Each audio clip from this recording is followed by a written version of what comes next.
जय श्री राधे कृष्णा। आज मैं आपको फाल्गुन मास के शुक्ल पक्ष में आने वाली गणेश चौथ व्रत की कथा सुनाने जा रही हूँ।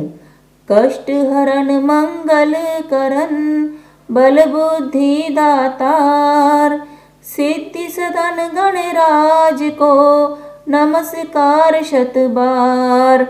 गणेश जी महाराज की जय।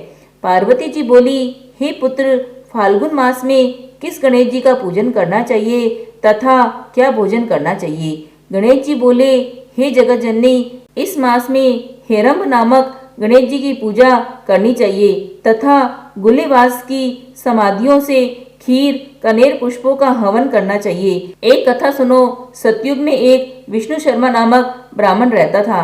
उसके 7 पुत्र थे जो सभी अलग अलग रहते थे। विष्णु शर्मा कर्म से सातों के यहाँ भोजन करता हुआ वृद्धावस्था को प्राप्त हुआ।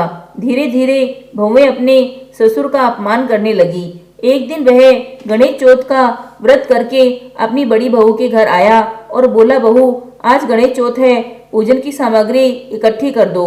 बहू बोली, मेरे घर में काम से छुट्टी नहीं है, तुम तो कुछ न कुछ किया ही करते हो। इसी प्रकार आए दिन वे अपमान सहन करता रहा। वह क्रमशः सभी बहुओं के पास गया और अंत में छोटी बहू के पास भी गया और वहीं पूजन की सामग्री का प्रश्न किया। वह बोली, पिताजी आप दुखी मत हो, मैं अभी पूजन सामग्री ले आती हूँ। वह भिक्षा मांगकर सारी सामग्री ले आई। स्वयं अपने तथा ससुर के लिए सामान एकत्रित किया और दोनों ने भक्ति पूर्वक विघ्ननाशक गणेश जी की पूजा की। छोटी बहू ने ससुर को भोजन कराया और स्वयं भूखी रह गई। अर्धरात्रि के समय विष्णु शर्मा को वमन और दस्त होने लगे तथा मलमूत्र से पैर खराब हो गए। जब छोटी बहू ने यह देखा तो उसे बहुत दुख हुआ और पानी से अपने ससुर के हाथ पैर धोए और सारी रात्रि दुखी रही और जागरण देखती रही। प्रातःकाल होते ही श्री गणेश जी की कृपा से ससुर जी की तबीयत ठीक हो गई और घर में धन दिखाई देने लगा। अन्य बहुओं ने छोटी बहू का धन देखा तो उन्हें बड़ा दुख हुआ। फिर तो उन सभी ने गणेश जी का व्रत करके धन प्राप्त कर लिया।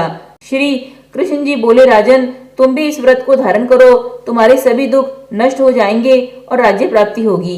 तब श्री युधिष्ठिर ने भी गणेश चौथ का व्रत किया और अपने खोए हुए राज्य को प्राप्त किया।